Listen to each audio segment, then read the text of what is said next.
Service selection board के आप selection procedure की बात करें तो यह मुख्यतः 3 सिद्धांतों पर काम करता है। मनसा वाचायन कर्मणा, कैंडिडेट क्या जो मन में सोचता है ये वही बोलता है, क्या ये जो बोलता है क्या वही ये करता है। अगर कैंडिडेट के ये तीनों चीज़ अगर उसके एक सिंक्रोनाइजेशन में है, अगर उसके व्यक्तित्व से ये सारे जो कैंडिडेट बोलता है, जो सोचता है वही करता है, अगर एक सब में तालमेल है तो कैंडिडेट का सिलेक्शन पक्का है। अगर इन तीनों चीज़ों में तालमेल की कहीं ना कहीं थोड़ी सी भी कमी है तो यकीन मानिए उस कैंडिडेट का सिलेक्शन कभी नहीं हो सकता। इसलिए कहा जाता है कि जब भी आप एसएसबी में जाएं, ट्रूथफुल रहें, एक सच्चाई के साथ, एक सादगी के साथ जाएं। ठीक है। इसमें आयु का एक बहुत अहम रोल है, क्योंकि आयु आपसे आधे से 1 घंटे के जो आपने जीवन में किया वही आपसे सवाल करते हैं, वही आपसे आपके दिए गए इनपुट के आधार पे जो आपने पीआईक्यू फॉर्म में भरा है उसी के आधार पे आपके पर्सनालिटी और ऑफिसर लाइक क्वालिटीज़ को वो ढूंढने का प्रयास करते हैं। क्या ये कैंडिडेट इंडियन आर्म फोर्सेस में ऑफिसर बनने के लायक है या नहीं है। इसलिए चूँकि आयु तीनों एसएसएस में बिल्कुल सबसे सीनियर मोस्ट अधिकारी होते हैं, इसलिए ये बहुत आवश्यक है कि आप आयु को बहुत अच्छी तरह इम्प्रेस करें। और इम्प्रेस वो कैसे होंगे, आपकी अच्छी तरह तैयारी। रिव्यू आपका अच्छा गया। इस वीडियो में हम उन सारी बातों की चर्चा करेंगे। मैं Indian army veteran Shiv Kumar, 2 times recommended from the service selection board, आप सभी का स्वागत करता हूं इस डिफेंस यादे चैनल में। पर्सनल एसएसबी में पर्सनल इंटरव्यू क्या होता है? एक आधे से 1 घंटे का एक साइलेंस रूम में आयु और कैंडिडेट के बीच एक कन्वर्सेशन होता है। इसमें आपसे वही सवाल पूछे जाते हैं जो आपके जीवन से रिलेटेड हो, जो आपने अपने जीवन में किया है। तो ये ज़्यादा टफ कहाँ है, आसान है। जो मैंने किया है वही तो मुझे जवाब देना है, वो बहुत ही आराम से। ये ऐसा नहीं है, ये दूसरे इंटरव्यू की तरह नहीं है जहाँ पे 4-5 लोग बैठे हुए हैं और वो सवाल पे सवाल आपसे किए जा रहे हैं। इसमें एक आदमी बैठा है, वो भी सवाल, वो आप जो बोल रहे हैं वो सुन रहा है, आपको इसको हैंडल कैसे करना है उसकी अब तरीके की अब हम बात कर लेते हैं। सबसे पहली बात, इंटरव्यू में जाने से अच्छा सा ड्रेस लेना है। नेवी ब्लूज़ का हल्का सा शर्ट आप लीजिए, एक क्रीम कलर का पैंट लीजिए जिसका कलर हल्का हो। आप एसएसबी में रिपोर्ट कीजिए। ठीक है। उसके बाद जैसे ही आपकी स्क्रीनिंग टेस्ट हो जाती है, आपको PIQ form, personal information question जो होता है उसका फिलअप करना होता है। आपको उसको बहुत ही इत्मीनान के साथ फिलअप करना है, क्योंकि आपने अगर एक भी इन्फॉर्मेशन उसमें गड़बड़ी कर दी, आइयो आपसे उस पर सवाल पूछेंगे और आप उसमें फंस जाएंगे, क्योंकि आप उसका जवाब दे नहीं पाएंगे। इसलिए बहुत आवश्यक है कि आप पीआईक्यू फॉर्म भरते समय पूरी तरह सावधानी बरतें। हो सकता है तो एक ब्लैंक पेपर अपने साथ रखें, क्योंकि जो भी इन्फॉर्मेशन आपने जो भी डेट्स वगैरह दी हैं वो आपके पास चूँकि टाइम होता है, आप उसमें पीआईक्यू भरने के बाद उसको भी आप एक रफली अपने ब्लैंक सीट के पेपर पे नोट कर लें, ताकि आपको याद रहे कि मैंने अपने पीआईक्यू में फॉर्म में क्या भरा हुआ है, ताकि आपको जो टाइम बचता है उसमें आपको तैयारी करने के लिए थोड़ा समय मिल जाए। चलिए, अब जैसे अमूमन जो इंटरव्यू होता है वो 3 से 4 दिनों तक चलता है। सेकेंड डे जो आपका साइकोलॉजिकल टेस्ट होता है उसके बाद से इंटरव्यू शुरू हो जाता है। तो साइकोलॉजिकल टेस्ट की अगर बात होता है तो आपके पास चूँकि सफिशिएंट समय है तो कोई बात नहीं, आराम से आप जाइए, वेल ड्रेसअप होने के बाद इंटरव्यू दें। लेकिन अगर आपका इंटरव्यू का टर्न जीटीओ डे 1 में या डे 2 में आता है तो थोड़ा सा उसमें क्या होता है कि आप जीटीओ ग्राउंड से को भेज दिया जाता है कि भैया आप स्वेट किए हुए होते हैं, क्योंकि आपके शरीर में पसीना होता है, आप वाइट ड्रेस में होते हैं, तो बोला जाता है कि भैया जाइए और इसी ड्रेस में आप इंटरव्यू दे दीजिए। लेकिन आपको चालाकी ये करनी है, अगर आपके पास थोड़ा भी समय है आप तुरंत जाइए, नहाइए और फर्स्ट क्लास ड्रेसअप पहन के तुरंत इंटरव्यू के लिए आप पहुंच जाइए। जैसे ही आपका टर्न आता है, आपको दरवाजे को नॉक करके बिल्कुल शालीनता के साथ मैं आई कम इन सर, आपको परमिशन लेनी है। तो आप जैसे आइए बोलेंगे यस यस प्लीज़ कम इन। जैसे ही आप रूम के अंदर इंटर करना है, बिल्कुल इत्मीनान से जाइए, ऐसे नहीं हड़बड़ा उड़ा के। जैसे ही आप रूम में इंटर करेंगे, पैक टेबल होगा, उसके ऊपर एक ग्लास पानी है, सामने चेयर लगे हुए हैं, चेयर के सामने जाके खड़े हो जाइए, फिर परमिशन लीजिए, मे आई सीट सर। आइए आपको कहेंगे प्लीज़ हैव ए सीट। आराम से पूरे शरीर को अपने कमर को पीछे करते हुए चेयर से पीछे सटाइए। दोनों हाथों को अपने घुटने के ऊपर रखिए और बिल्कुल स्ट्रेट लाइन में कॉन्फिडेंस के साथ स्माइलिंग देते रहिए आईओ के पास। आईओ को लगना चाहिए कि भाई कोई दमदार कैंडिडेट आया है ना। उसके बाद चूंकि आईओ को लगता है कि भाई कैंडिडेट थोड़ा प्रेशर में होगा, फिर आईओ आपको रिलैक्स होने के लिए एक फ्रेंडली रिलेशनशिप बिल्डअप करते हैं। आपको जो सवाल पूछते हैं कि भैया how was your stay, any problem you are facing here, काफ़ी फ्रेंडली इन्वायरमेंट में आपसे बात करेंगे चूँकि आपका माइंड रिलैक्स हो जाए, क्योंकि आपका असली इंटरव्यू अभी शुरू नहीं हो रहा है। जैसे ही आप रिलैक्स हो जाते हैं उनको लगता है फिर आपसे एक्चुअल जो इंटरव्यू है वो शुरू। यकीन मानिए कोई भी क्वेश्चन आपने जो PIQ फॉर्म भरा है उससे एक्स्ट्रा नहीं आने वाला है, उसी के क्वेश्चन पे आधारित होगा, इसलिए बिल्कुल कॉन्फिडेंस के साथ रहिए। अब क्वेश्चन का सैंपल आपको मैं बताता हूँ। एक क्वेश्चन ये हो सकता है आपके एजुकेशन, आपके फ्रेंड्स, आपके टीचर से related. Gentleman please tell me about your education qualification since class 8 to till today. What are the marks you have achieved in all your classes?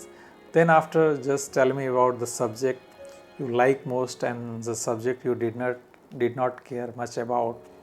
Then after, have you participated any curricular or extracurricular activities? If you have any special achievement in these activities. Then after, how many friends you have? Who is your best friend? Why you consider him as your best friend? Then tell me about the teacher, who were your favorite teacher, why you consider him as a favorite teacher, which teacher you did not like. This is the plenty of a question. When in asking the question, you should be very attentive. को अपने mind में remind कर लेना है। पहला question उसने क्या पूछा, मेरे एजुकेशन से पूछा, क्लास 8 से लेके अभी तक। आराम से उसको ध्यान में रखिए, क्लास 8 से लेके अभी तक मुझे सारे क्लास के मार्क्स उसको बता देने हैं, डिवीज़न मुझे बता देने हैं। सेकंड उसने क्या पूछा है, उसने पूछा है कि कौन कौन से सब्जेक्ट मेरे थे और सब्जेक्ट जो मुझे बहुत अच्छे लगते थे। ठीक है। तीसरा उसने क्वेश्चन पूछा है कि भैया मैंने अगर क्लास में, स्कूल या कॉलेजेस में कुछ ही प्रकार की एक्स्ट्रा करिकुलर एक्टिविटीज़, चाहे वो सिंगिंग हो, चाहे वो प्लेइंग हो, चाहे वो कुछ भी हो सकता है, अगर उसमें पार्टिसिपेट किया है उसके बारे में मुझे बताना है। अगर उसमें स्पेशल अवार्ड्स वगैरह मिले हैं उसके बारे में बताना है।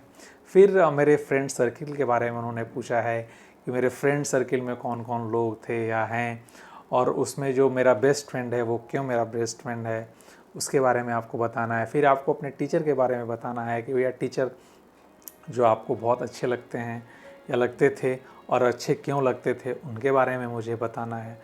तो आपने एक सीक्वेंस अपने आप को बना लिया 6 से 7 क्वेश्चंस का, और उसी सीक्वेंस में आपको जवाब देना है। आईओ आपसे एक्सपेक्ट करते हैं, चूँकि वो आपके फोकस को जानना चाहते हैं, आपके अटेंशन को जानना चाहते हैं, आपके लीडरशिप क्वालिटीज़ को जानना चाहते हैं कि भैया ये क्या इसका अटेंशन है।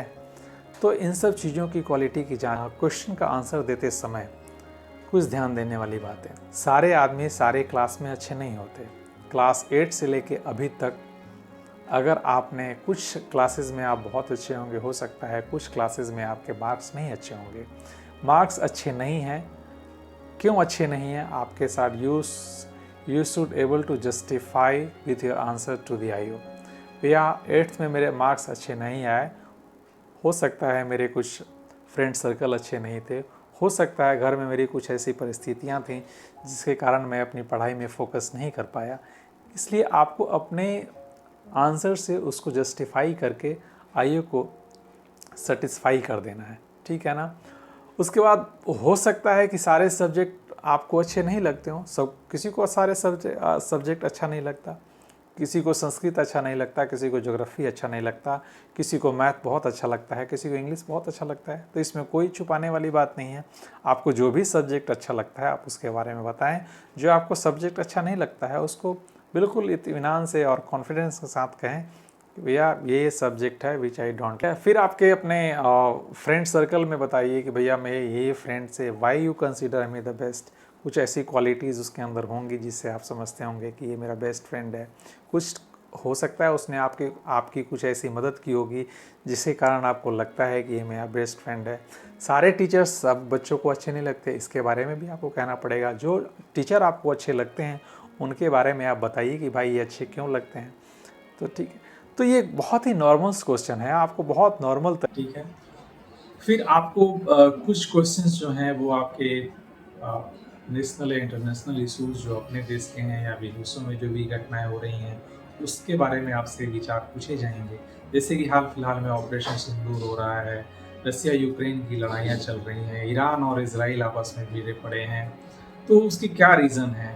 Because you are a leader, you are going to lead to your troops and you are going to become the officer of Indian Armed Forces. You should be prepare yourself with your own answer, with your own perception that what could be done. क्या हो सकता है इसमें, इसकी गहराई में जाना आपको जाना पड़ेगा।